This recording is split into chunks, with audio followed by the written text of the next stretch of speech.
Home study 24x7 home study 24x7 আমাদের চ্যানেলে সবাইকে স্বাগত জানাই।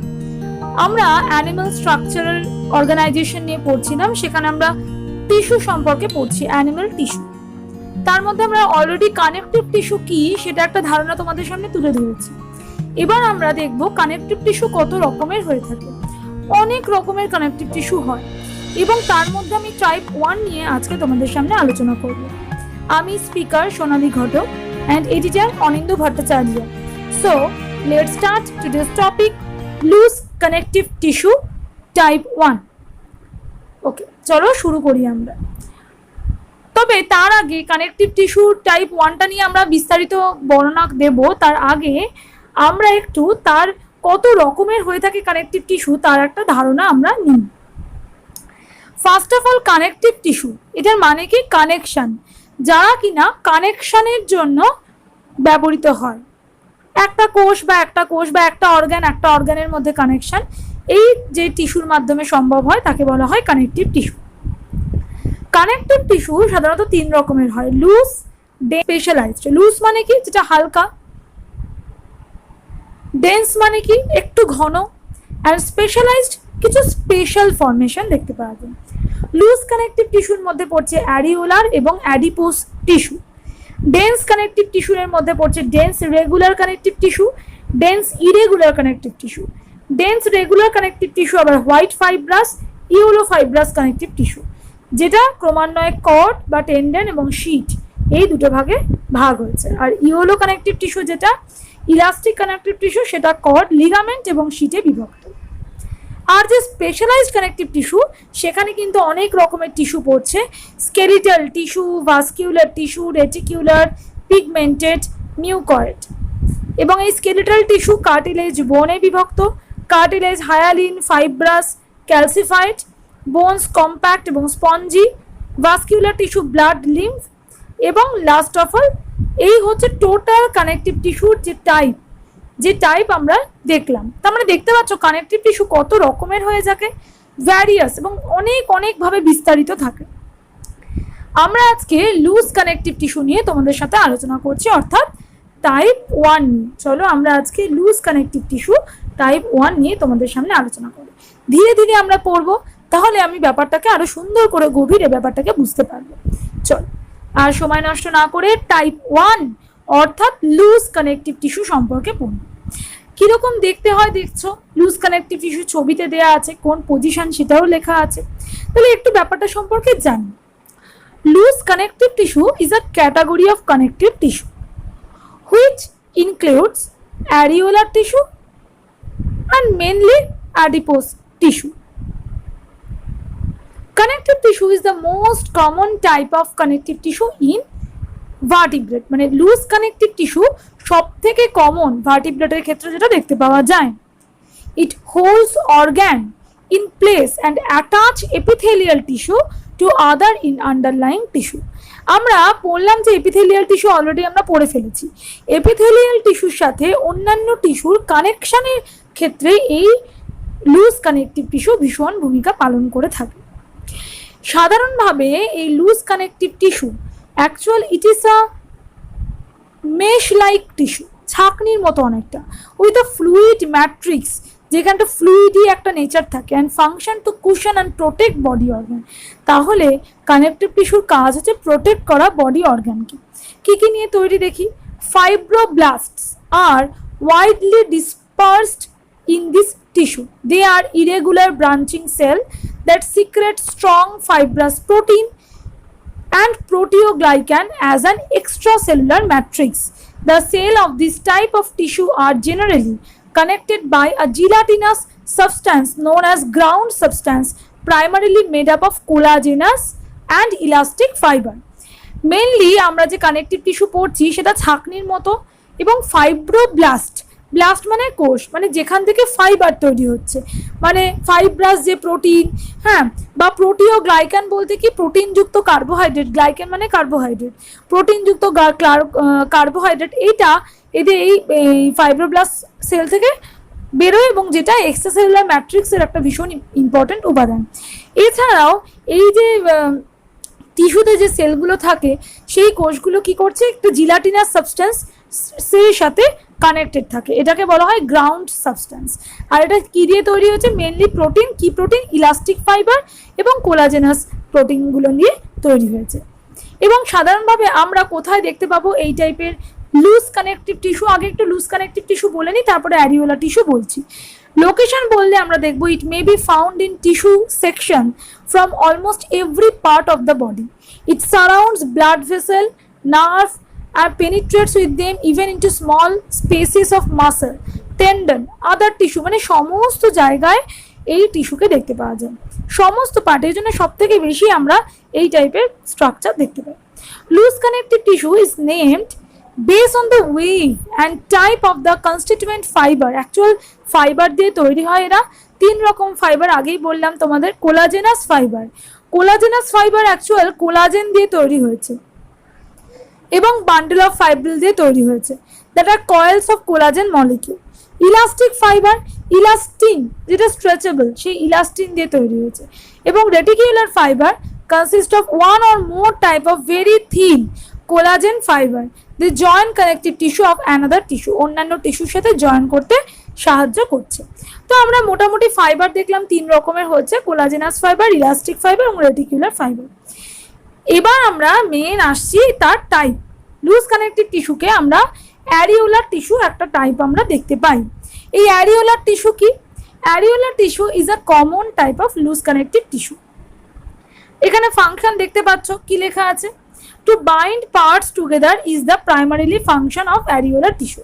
অ্যারিওলার টিস্যুর প্রধান ফাংশন হচ্ছে কতগুলো টিস্যুকে বা কতগুলো পার্টকে জুড়ে রাখা। Other function are to provide strength, elasticity, support to the parts when the tissue is present. It also provides rapid diffusion, materials and migration of wandering cell towards area of infection and repair. Infection যখন হয়ে যাচ্ছে সেই জায়গাগুলোতে তো protector সেলগুলো যায় এবং সেই সেলগুলো যেতে রিপেয়ারিং করতে সাহায্য করে, সেখানে মানে এটা একটা কানেকশন হিসেবে কাজ করছে। মাইগ্রেশন যেতে করে ওয়ান্ডারিং সেলগুলো, মানে মুভ করছে, যে ওয়ান্ডারিং মানে মুভ করছে যে সেলগুলো, তারা যেন নির্দিষ্ট লোকেশনে যেতে পারে। তাহলে আমরা বুঝলাম যে fibrous tissue, areolar tissue actual কীরকম টাইপের দেখতে হয়। এবার আমরা একটুখানি অ্যারিওলার টিস্যু দেখো, তোমরা এখানে মাইক্রোস্কোপিক স্ট্রাকচার তোমরা দেখতে পাচ্ছ। মাইক্রোস্কোপিক স্ট্রাকচারে তোমরা কি দেখতে পাচ্ছ?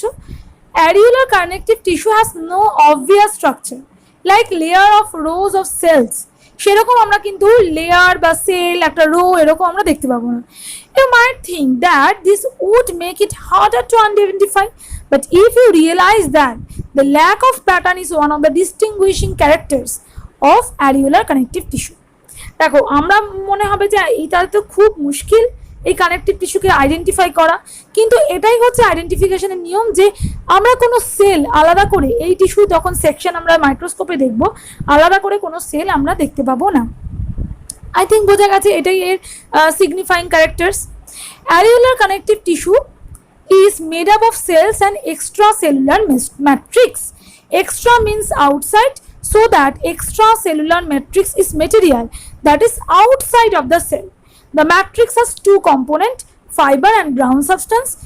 Okay, আমি যেটা তোমাদের বললাম যে অ্যাকচুয়াল ফাইব্রাস কানেকটিভ টিস্যু, এই যে কানেকটিভ টিস্যু এতে ফাইবার এবং গ্রাউন্ড সাবস্টেন্স দিয়ে তৈরি। গ্রাউন্ড সাবস্টেন্স যেটা জিলাটিনাস মেটেরিয়াল দিয়ে তৈরি হয়। The fibers are the dark line that run through the image. দেখো ছবিতে ডার্ক লাইন যেগুলো দেখা গেছে, লম্বা লম্বা লাইনগুলো, সেগুলো হচ্ছে এখানে তোমার অ্যারিওলার কানেকটিভ টিস্যু।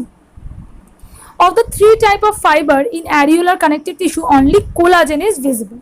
সাধারণভাবে এই কানেকটিভ টিস্যুর ক্ষেত্রে আমরা কোলাজেন দেখতে পাই। এছাড়াও তোমরা দেখতে পাচ্ছ এখানে ফাইব্রোসাইট সেল, কিছু সেল কি যদি তোমরা খুব ভালো করে দেখো আইডেন্টিফাই করা যাবে। সেক্ষেত্রে আমরা দেখতে পারি, দেখো ফাইব্রোসাইট, ম্যাক্রোফাজ, কোলাজেন ফাইবার, মাস সেল, ইলাস্টিক ফাইবার, যেগুলোকে চেনা যায় এবং মাইক্রোস্কোপে এইভাবেই এদেরকে চেনার সুবিধা করা যায়। ঠিক আছে, আশা করি অ্যারিওলার কানেকটিভ টিস্যু বুঝতে তোমাদের কোনো অসুবিধা হয়নি। এবার আমরা পড়বো একটু যেটা আর একটা টাইপ, যেটা হচ্ছে অ্যাডিপোজ টিস্যু। অ্যাডিপোজ টিস্যু আমরা পড়বো। এবার আমরা একটু ছবিটা দেখতে পাচ্ছ, অ্যাডিপোজ এটা কি জিনিসটা তোমাদের একটু বিস্তারিত বলছি। Adipose tissue is a connective tissue consisting of lipid rich cell called adipocyte. এই adipose tissue actually adipocyte cell নিয়ে তৈরি। সাইট মানে কোষ, অ্যাডিপোসাইট মানে লিপিডযুক্ত বা ফ্যাটযুক্ত যে কোষগুলো হয়ে থাকে। As it comprises about 20 to 25% of total body weight in healthy individual. Healthy ইন্ডিভিজুয়ালের ক্ষেত্রে 20 থেকে 25% বডি ওয়েট হচ্ছে অ্যাডিপোস টিস্যু। আমরা জানি যে ফ্যাট বাড়লে আমাদের ওজন বেড়েই যায়, এবং সো অ্যাডিপোস টিস্যু হচ্ছে 20 থেকে 25% হেলদি ওয়েট যাদের রয়েছে তাদের ক্ষেত্রে অ্যাডিপোস টিস্যু এক্সট্রা ওয়েটটা বহন করে, আমরা সবাই জানি। The main function of adipose tissue is store energy in the form of lipid. Based on the location, fat tissue is divided into parietal and visceral. Parietal means under the skin and visceral means surrounding the organ. Depending on adipocyte morphology, there are two types of adipose tissue. White adipose tissue mainly found in adult and brown adipose tissue mainly found in newborn. তাহলে আমরা adipose tissue বলতে আমরা fat deposit tissue, যেটা lipid soluble, lipid যুক্ত যে টিস্যুগুলো দেখতে পাওয়া যায় কানেকটিভ টিস্যু আমরা বললাম। এই অ্যাডিপোস টিস্যু কিন্তু দু রকমের হয়, প্যারাইটাল মানে স্কিনের চারিপাশে এবং ভিসেরাল মানে অর্গ্যানের চারিপাশে দেখতে পাওয়া যায়। হোয়াইট অ্যাডিপোস টিস্যু সাধারণত অ্যাডাল্টের ক্ষেত্রে দেখা যায়, ব্রাউন অ্যাডিপোস টিস্যু সাধারণত নিউবর্ন যারা হয় তাদের ক্ষেত্রে দেখতে পাওয়া যায়। ওকে, তাহলে আমরা বুঝতে পারলাম যে কীরকম হয় আর এটা কী নিয়ে তৈরি হয়, মেনলি অ্যাডিপোসাইট সেল দিয়ে তৈরি হয়। এবার আমরা দেখব যে এর ফাংশনটা কি। যদি একটু ফাংশনটা ভালো করে দেখি, আমরা বললাম স্টোরেজ অফ দ্য স্টোরেজ হিসেবে কাজ করে, ফুড স্টোরেজ, তাও আমরা একটু ভালো করে ব্যাপারটা দেখি। ফাংশন বললে আমরা বলবো the adipose tissue is chiefly a food reserve or fat deposed for storage. The subcutaneous fat prevent heat loss from the body and also rounds off the body contour. It forms a shock absorbing cushion around the eyeballs and kidney. It also provides support and protection. This tissue also helps in the production of blood corpuscles. We become fatty when our body cells accumulate fat globules. Excessive accumulation of fat is called adiposis. তাহলে আমরা দেখলাম যে adipose tissue কিন্তু fat depositor হিসেবে কাজ করে, যারা ফ্যাটটাকে সঞ্চয় করছে কি হিসেবে, স্টোরেজ, ফুড স্টোরেজ, খাবারটা ওরা ওখানে সঞ্চয় করে রাখে। ইট ফর্মস আ শক অ্যাবজর্বিং কুশন। এছাড়াও এরা কি করছে, এরা স্কিনের তলায় থাকে এবং কোথাও যদি ধাক্কা খেলাম, শক লাগলো, সেক্ষেত্রে রক্ষা করে আমাদের দেহকে অ্যাডিপোস টিস্যু। কেন না এরা যেমন চোখের আইবল, কিডনি, এদেরকে রক্ষা করার জন্য অ্যাডিপোস টিস্যু কাজে লাগে। কিন্তু এছাড়া ব্লাড কর্পাসেল তৈরি করতেও, রক্তজালক, রক্ত কণিকাগুলো তৈরি করতেও কিন্তু কাজে লাগে অ্যাডিপোস টিস্যু। কিন্তু যদি এক্সেসিভ ফ্যাট জমা হয়, আমরা জানি যে আমরা ফ্যাটি হয়ে পড়বো এবং সেই অবস্থাটাকে বলা হয় অ্যাডিপোসিস। তবে তোমাদের একটু বলে নিই যে হোয়াইট অ্যাডিপোস টিস্যু সম্পর্কে একটু ধারণা তোমাদের দিই।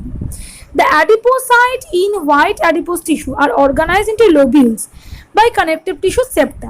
কতগুলো কানেকটিভ টিস্যু দিয়ে এই হোয়াইট অ্যাডিপোসাইট টিস্যুগুলো পরপর, যেটা অ্যাডাল্টের ক্ষেত্রে দেখা যায়, পরপর থাকে, জোড়া থাকে সেপ্টা দিয়ে। The septa contain collagen fiber, nerve ending, blood and lymph capillaries. এই সেপ্টাগুলো collagen fibre, nerve ending, blood, lymph এগুলোতে দেখতে পাওয়া যায়, এরকম আটকে রেখেছে, এক একটা পজিশনকে তারা আলাদা করে রেখেছে। Extracellular matrix of white adipose tissue is made of reticular fibre and contain non residential cells of adipose tissue, example inflammatory cells. তাহলে এক্সট্রাসেলুলার ম্যাট্রিক্স, যেটা ECM, white adipose tissue actual reticular fibre দিয়ে তৈরি। আমরা fibre সম্পর্কে পড়লামই কিছুক্ষণ আগে, যখন একদম লুজ কানেকটিভ টিস্যু পড়লাম। তো এই ফাইবারগুলো দিয়ে এরা তৈরি হয়েছে, যেমন and contains non residential cell of adipose tissue. Non residential সেখানে থাকে না, এরকম কিছু সেল দিয়ে তৈরি হয়েছে, যেমন ইনফ্ল্যামেটরি সেল। এটা সাধারণত অ্যাডাল্টের ক্ষেত্রে দেখতে পাওয়া যায়। ওকে, মেনলি এটা হাইপোডার্মিস, স্কিনের হাইপোডার্মিস রিজিয়নে দেখা যায়, থাই, এই সমস্ত জায়গায়। তো ব্রাউন ফ্যাট যদি দেখো, brown fat cell morphology actually centrally position nucleus, মানে দেখতে কীরকম, একদম মাঝখানে থাকবে nucleus, by multiple lipid droplet, চারিপাশে লিপিডের ছোটো ছোটো ছোটো ছোটো ড্রপলেট থাকবে। লোকেশন বললে আমরা ব্রাউন ফ্যাট যেটা বাচ্চাদের ক্ষেত্রে দেখা যায়, neck, region of neck, deep cervical, paravertebral region of the back, mediastinum, এই সমস্ত রিজিয়নে দেখতে পাওয়া যায়। Appearance a net of cell filled with numerous empty vacuoles, প্রচুর সেল, একটা নেট অফ সেলের মতো ভ্যাকুয়াল যুক্ত থাকে। এই হলো তোমার টোটাল অ্যাডিপোজ টিস্যু, তার টাইপস এবং পুরো ব্যাপারটা সম্পর্কে তোমাদের বলে দিলাম। সো আজকে আমরা পড়লাম লুজ কানেকটিভ টিস্যু সম্পর্কে। আশা করি তোমরা বুঝতে পেরেছো লুজ কানেকটিভ টিস্যু। এরপর আমরা আসবো টাইপ 2-তে। তো আমাদের চ্যানেলের ভিডিও তোমাদের ভালো লেগে থাকলে অবশ্যই সাবস্ক্রাইব করো, শেয়ার করো এবং লাইক অ্যান্ড কমেন্ট করো। তোমাদের লাইক অ্যান্ড কমেন্ট কিন্তু আমাদেরকে মোটিভেট করবে এইরকম ভিডিও তোমাদের সামনে তুলে ধরার জন্য। Thank you very very much.